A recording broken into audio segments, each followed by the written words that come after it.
एक हरे भरे जंगल में एक तोता आम के पेड़ पर बैठकर मीठा जूस पी रहा था। अचानक उसने आसमान की ओर देखा और समझ गया कि जंगल में तेज बारिश आने वाली है।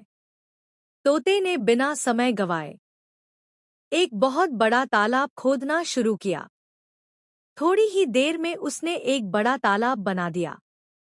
फिर आसमान में काले बादल छा गए और तेज बारिश होने लगी। तालाब पानी से भर गया। तोते ने पानी पिया और कई जानवर आकर अपनी प्यास बुझाने लगे। तोते ने उसी तालाब के पानी से पूरे जंगल में पेड़ लगाए और उन्हें पानी दिया।